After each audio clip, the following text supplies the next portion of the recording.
Assalamualaikum warahmatullahi wabarakatuh. Hadirin kaum muslimin yang dirahmati oleh Allah Subhanahu wa taala.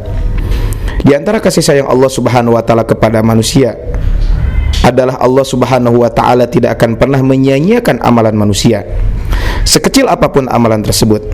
Allah Subhanahu wa taala berfirman di dalam Al-Qur'an surat An-Nisa ayat ke-40.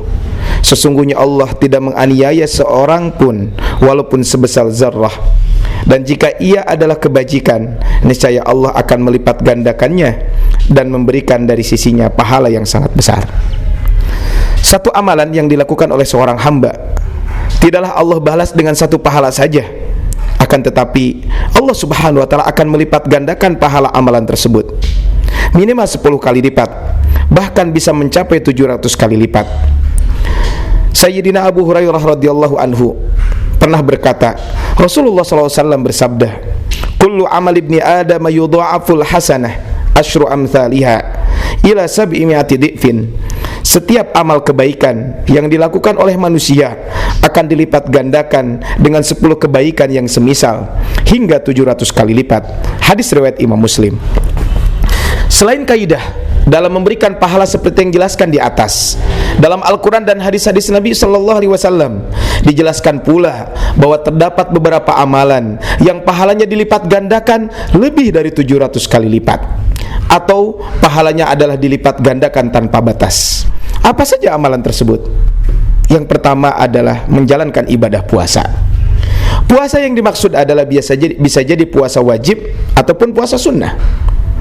Kelebihan ibadah puasa dibandingkan ibadah yang lainnya adalah bahwa ia merupakan satu-satunya ibadah yang tidak teridentifikasi oleh orang lain.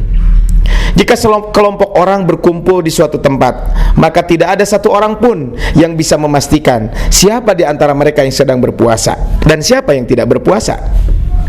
Ini menunjukkan bahwa ibadah puasa adalah ibadah yang benar-benar dilandasi keikhlasan kepada Allah Subhanahu wa taala. Seandainya seseorang berpuasa bukan karena Allah, maka tidak mungkin ia terus-menerus menahan diri dari makan dan minum ketika dia sedang sendirian. Orang yang berpuasa benar-benar melakukan ibadah tersebut dengan kesadaran penuh hanya untuk meraih ridho Allah Subhanahu wa taala. Karena tidak ada orang yang mengetahuinya, tidak ada orang yang memujinya, bahkan mungkin tidak ada orang yang empati dengan puasanya.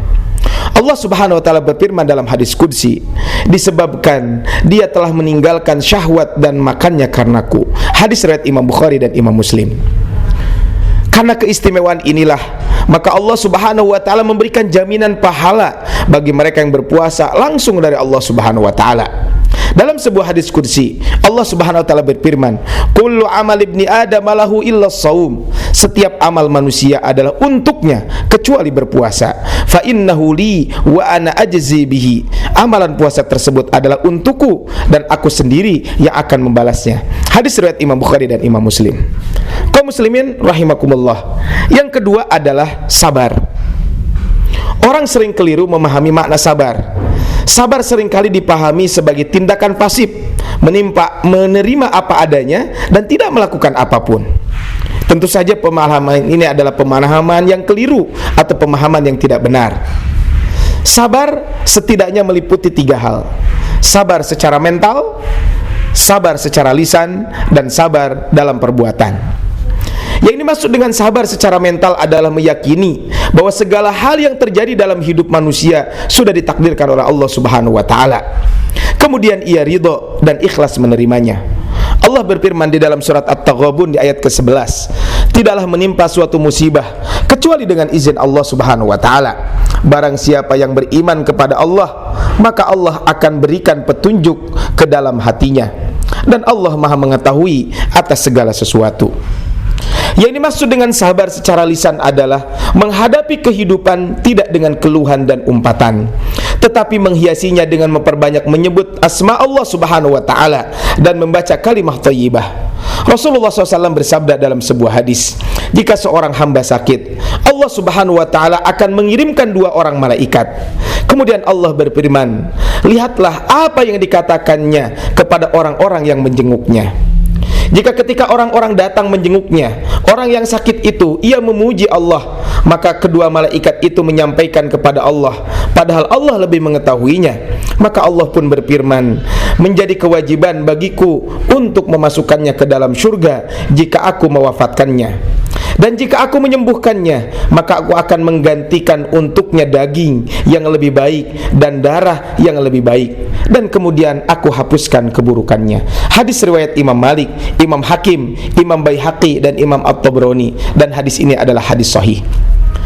Kaum muslimin rahimakumullah, sedangkan yang dimaksud dengan sabar secara perbuatan adalah berusaha bersungguh-sungguh dan terus-menerus tanpa putus asa untuk menghilangkan halangan serta hambatan yang menimpa dirinya, baik dengan doa maupun perbuatan.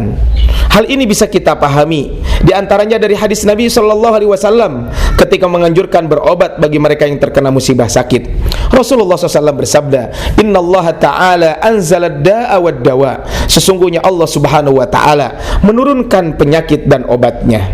Wa ja'ala likulli da'in dawaan, dan menjadikan bagi setiap penyakit ada obatnya. Fatadawau, maka berobatlah kalian. Wala tadawau bil haram, dan janganlah kalian berobat dengan sesuatu hal yang diharamkan.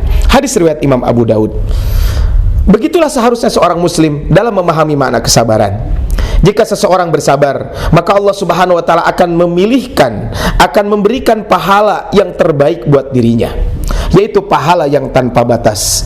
Innama yuwaffas sabiruna ajrahum bighairi hisab. Sungguhnya bahanya orang-orang yang bersabarlah yang dibalas pahala mereka tanpa batas. Quran surat Az-Zumar ayat ke-10. Kaum muslimin rahimakumullah, yang ketiga adalah memaafkan orang lain. Sudah sewajarnya jika seseorang yang dizalimi ingin membalas dendam kepada orang yang menzaliminya. Paling tidak ia ingin membalas perbuatan yang setara dengan yang dilakukan orang tersebut. Bahkan jika mampu, ia ingin membalas lebih dari apa yang diterimanya. Jika seseorang dicela dan dihina, rasanya ingin membalas hinaan itu, bahkan kalau bisa lebih pedas dari hinaannya. Demikian pula jika dipukul, ditendang, dituduh, dilecehkan, dirampas hartanya, dan berbagai jenis kezaliman lainnya.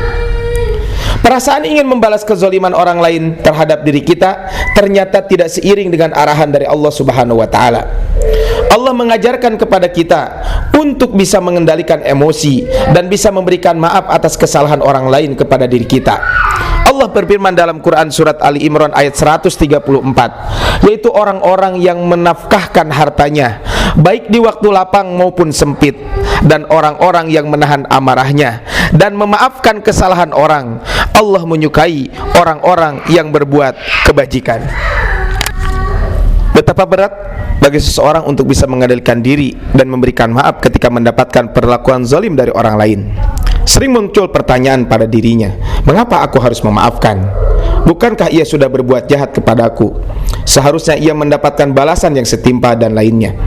Hal ini menunjukkan bahwa memberikan maaf adalah hal yang sangat berat untuk dilakukan. Akan tetapi beratnya pemberian maaf tersebut akan sebanding dengan pahala yang diberikan oleh Allah Subhanahu wa Ta'ala. Allah berfirman dalam surat Asy-Syura ayat ke-40, dan balasan suatu kejahatan adalah kejahatan yang serupa. Maka barang siapa yang memaafkan dan berbuat baik, maka pahalanya atas tanggungan Allah Subhanahu wa Ta'ala. Sesungguhnya dia tidak menyukai orang-orang yang zalim. Ma'asyiral muslimin rahimakumullah, itulah di antara amalan yang akan diberikan pahala tanpa batas oleh Allah Subhanahu wa Ta'ala. Semoga Allah Subhanahu wa Ta'ala memberikan kita kekuatan untuk bisa menjalankan 3 amalan tersebut. Amin ya rabbal alamin. Barakallahu fikum. Assalamualaikum warahmatullahi wabarakatuh.